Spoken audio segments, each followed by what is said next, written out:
The Ford Explorer and Kia Telluride are both incredible vehicles. While there are some similarities between them, there are a number of key differences. And in this video, I'm going to compare the two of them to figure out if it makes more sense to look at the Ford Explorer or the Kia Telluride. Let's go for it. Starting off underneath the hood of these SUVs, there are some pretty key differences between them.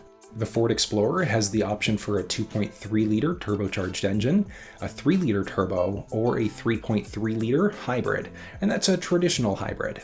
Some of the engines are trim level specific, so you'll find the 2.3-liter engine inside of the Ford Explorer XLT, the Timberline, as well as the Limited, and then you're going to find the 3-liter turbocharged engine inside of the King Ranch, the Platinum, and the ST versions of the vehicle. In the Telluride, you only have the option for the 3.8-liter V6 engine. Power-wise, the Telluride is on par with the Ford Explorer XLT, the Timberline, or the Limited versions of the vehicle. There's no option for a hybrid inside of the Telluride, but one of the key benefits of the 3.8-liter V6 is that it's naturally aspirated, so you don't have to worry about the turbo lag. Now, having said that, the turbo lag that we knew from earlier versions of turbocharged engines, it's pretty much non-existent nowadays, but there still is that key difference between them. When you look at a turbocharged engine, that's just one added layer of maintenance in comparison to something that's naturally aspirated. People who crave more power will absolutely want to look at the Explorer ST, King Ranch, or Platinum versions of the vehicle. That's going to give you a 3-liter turbocharged engine, which is just like night and day performance-wise. Like, if you're looking for the best possible performance, the Explorer is going to win, hands down. And the Explorer also has one added benefit where you've got the option for the hybrid version, which the Telluride hasn't introduced as an option as of yet.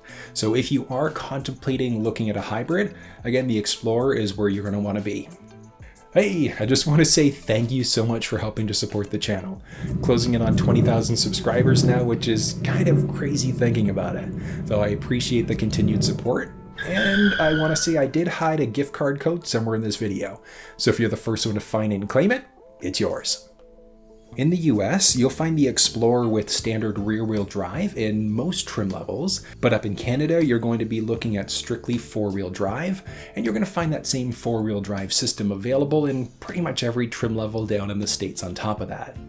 When we look at the Telluride, it's going to be front-wheel drive standard in some of the lower trims, with all-wheel drive standard in some of the higher trim levels, and optional pretty much all the way throughout as well. Both vehicles are pretty close to each other size-wise. When we look at the Explorer versus the Telluride, we look at the length, the height, and the width, they're pretty much bang on. The Explorer ST is a little bit longer, but I mean, it's not going to make a really big difference looking at one versus the other. The towing game is really close when we look at the two vehicles. So looking at the Explorer, we're looking at 5,000 pounds up to 5,600 pounds, depending on how you have the vehicle configured, versus in the Telluride, it's 5,000 pounds in most trim levels, but there was a new trim level introduced this year, which gives you up to 5,500 pound towing capacity. So they are very, very close when we look at the Explorer in comparison to the Telluride. When we look at the horsepower and torque specs for the vehicles, in the Ford world, they're achieved using a premium fuel. But one of the nice things is that you don't need to use a premium fuel in either vehicle, so whether it's the Explorer or the Telluride. Minimum manufacturer's recommendation is just your regular 87 gas. When you look at the Explorer ST, that's going to use up a teeny bit more gas, and it's just because it's a more powerful engine. But we look at the 2.3-liter or the 3.3 hybrid in the Explorer lineup, and it's very close to what we're looking at inside of the Telluride. You'll find very similar technology in both the Explorer and the Telluride, but there are some key differences between them. Both vehicles have the option for a 360 camera, but it's done slightly differently when we look at the Telluride. And honestly, I prefer the way that Kia does it inside of their vehicle. It gives this really cool 360 look at the outside of the vehicle, and just the layout, I love it. Just visually, it looks really, really appealing in comparison. You're going to have exterior features like reverse and forward sensing systems, reverse brake assist, and blind spot monitoring, but the blind spot monitoring is slightly different in the Kia world. It's actually pretty cool because in the Ford Explorer, we just have a blind spot system where it's going to highlight on our side view mirrors, letting us know if somebody's entered the blind spot. That's also a feature inside of the Telluride, but what Kia does is they utilize the side-mounted cameras, and in some trim levels, you'll actually be able to see what's going on the left and right side when you hit your blinker. So it's going to utilize the side-mounted cameras to project inside of the cluster screen what's going on beside you. It is a really, really neat feature.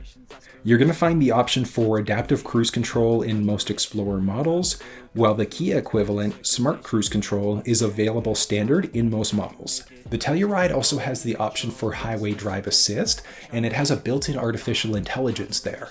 And one of the great things about that system is that it can control things like your speed. It can even change lanes for you as well, just based off of GPS location data. It is really neat. Now, Ford technically does have a system like that. It's called their Blue Cruise system, but as of right now, it's not available inside of the Explorer. The Explorer has the option for a power or hands-free liftgate, with hands-free being standard in some trim levels, while the Telluride has a feature called Smart Liftgate, and it lets you walk up to the trunk of the vehicle, and as long as you've got the key fob on you, you wait a few seconds and it's automatically going to lift up. So you don't need to worry about swiping your foot underneath, it just lifts up. And one of the great parts about the Telluride liftgate is that as you're walking away, if it recognizes the liftgate's still up, it can actually close it for you as well. The Telluride has a small single sunroof standard, and then it's got the option for a dual split panel. So the panel in the back is fixed in place, and then in the front, that's the one that's going to slide back and forward.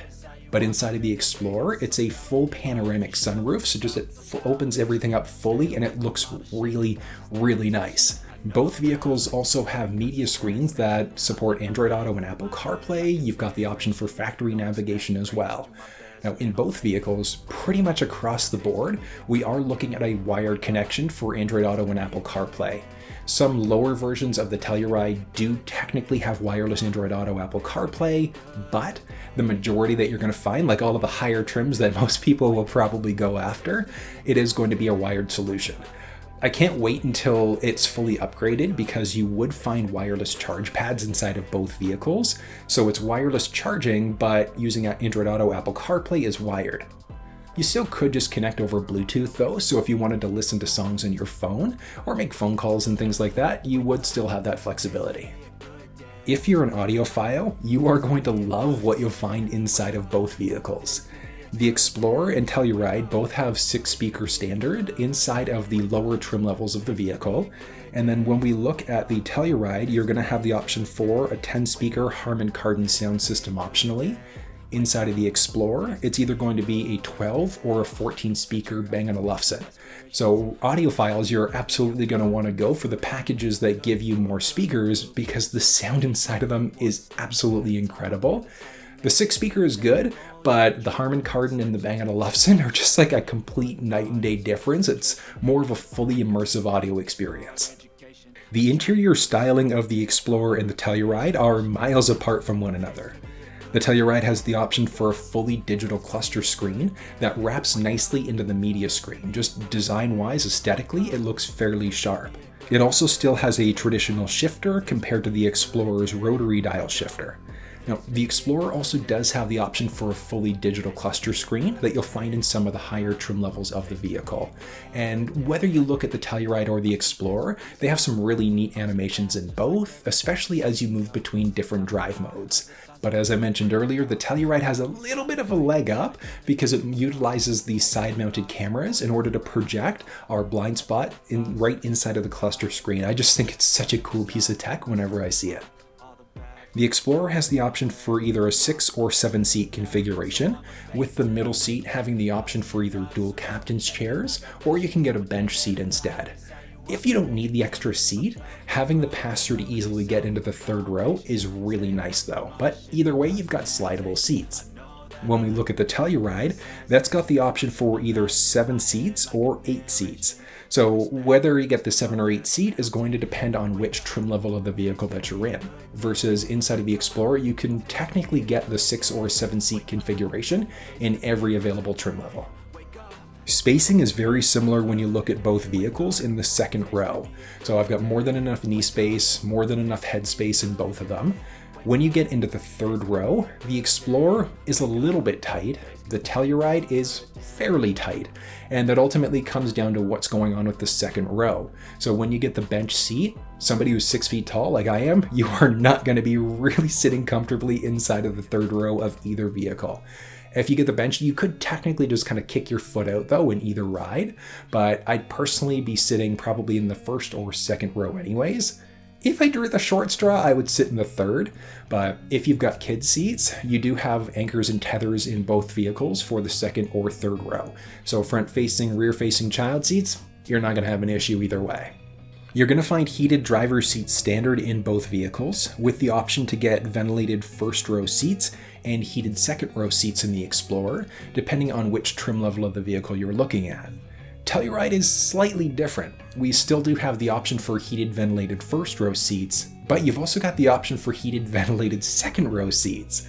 So if you're wanting to drive around in style a little bit for people that are in that second row, just go in knowing some of the higher trims do have that ventilated second row option inside of the Telluride. Surprisingly, the price between the Explorer and Telluride is fairly close. In the Telluride, you're looking anywhere between 52,000 and 65,000 Canadian and 37,000 and 55,000 US, versus the Explorer between 51 and 74, and in the US, you're looking at about 38 and 65. There are a few things to look at the difference-wise though, because we're rear-wheel drive in the Explorer standard, front-wheel drive inside of the Telluride standard, so when we add in the optional all-wheel drive or intelligent all-wheel drive system in either vehicle, that's obviously going to bump the price up. And that's usually why Canadian prices are a little bit higher than the US equivalent, is because we're typically going to find all-wheel drive standard in our models. If we look at it fully loaded, the Telluride technically will have more technology than the Explorer, but it stays stuck with that same 3.8 liter V6 engine, so it doesn't matter which trim level you're in, you're stuck with that engine.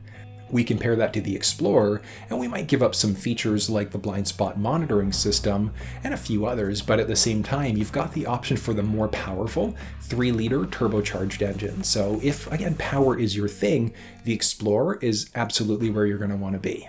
If power isn't a big deal for you, you could spec out an Explorer and Telluride very similarly priced. So the Telluride would be the SX all-wheel drive with the tow package. In Canada, we're 55 versus about 50,000 in the US. When we look at the Explorer, that would be the limited 301A all-wheel drive with the towing package and the twin panel moonroof. It's going to be about 60,000 Canadian and about 54,000 US. That would give you vehicles that are pretty much on par performance-wise. You'd have a 360 camera, LED lamps, towing capacity of around 5,000 pounds, seating for 6 in the Explorer and 7 in the Telluride. You'd have heated and cooled first row seats, and a lot more. Warranty-wise, these vehicles are both fairly close, and we do have roadside assistance available for both of them as well. It kind of works like AAA down in the States or CAA in Canada, but it's tied to the vehicle and not to the actual owner. So you can't have your Kia roadside assistance come and pick out your Honda Civic after you give it a Tesla bump. So, do you go for the Explorer or the Telluride? It's going to depend on what you find important in your vehicles. Do you need 7 or 8 seats? Do you care about power? Are you looking for something with okay performance but is loaded with technology? If that sounds like you, you're going to want to look at the Kia Telluride as an option. If you want Arc Assist and you want to have more power available in your vehicle, the Explorer ST, the King Ranch, or the Platinum, definitely where you're going to want to be. But that was a look at the Ford Explorer compared to the Kia Telluride. What'd you think? Share your thoughts down in the comment section of the video. If you're looking for some more in-depth videos on either vehicle, you can also check these videos out. But if you enjoyed this one, give it a thumbs up, share it with somebody if you think they might find it useful, and until I see you next time, take care.